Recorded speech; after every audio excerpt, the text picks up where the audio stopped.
ici on prend un groupe G qui est inclus dans les inversibles d'un certain anneau, et on veut montrer que le produit des éléments de G est égal à plus ou moins 1, suivant si moins 1 est dans G ou non.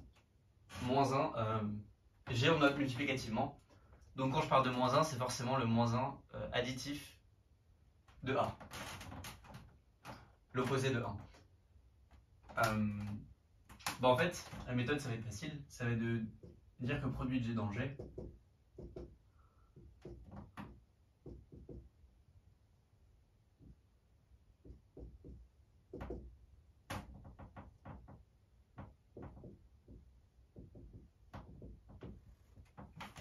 voilà.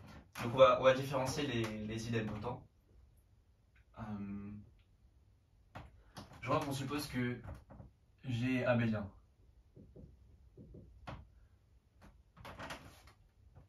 Sinon ça n'a pas de sens parce qu'il faut définir comment on multiplie les éléments de G.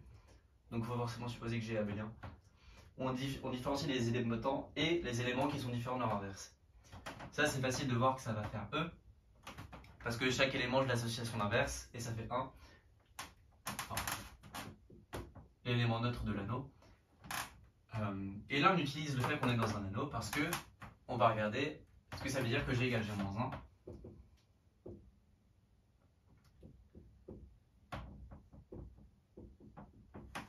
Voilà, là il se passe un peu un truc.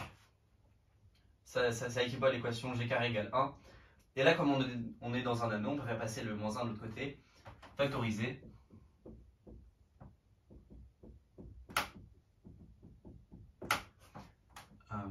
Je crois que A est intègre.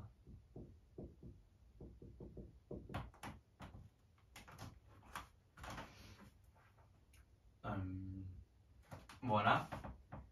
Et donc ça veut dire que G égale à plus ou moins 1. Dans un groupe, a priori, on peut avoir une infinité d'éléments qui vérifient ça. Par exemple, si on garde Z sur 2Z puissance grand N. Mais comme l'hypothèse qu'on soit inclus dans un anneau intègre nous donne que G est forcément égal à plus ou moins 1. Donc ce produit-là, c'est égal à 1A, c'est le nœud du groupe, fois moins 1 si moins 1 dans G, 1A sinon. Donc on a montré que le produit des éléments était égal à moins 1 si moins 1 était dans G, et à 1 sinon. L'application la plus classique, c'est le théorème de Wilson. On a un test pour montrer qu'un nombre premier est premier. C'est de regarder la congruence de P-1 factoriel. Pourquoi ça marche ça? Parce que,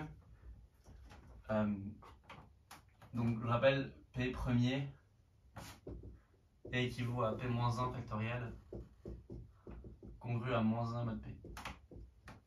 Bien sûr, si P n'est pas premier, il y a des éléments qui divisent P dans le P-1 factoriel.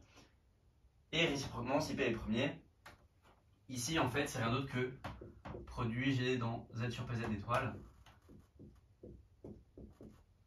de G. Et comme dans Z sur PZ d'étoile on a le moins 1 qui est le P-1, ça fait moins 1 mod P.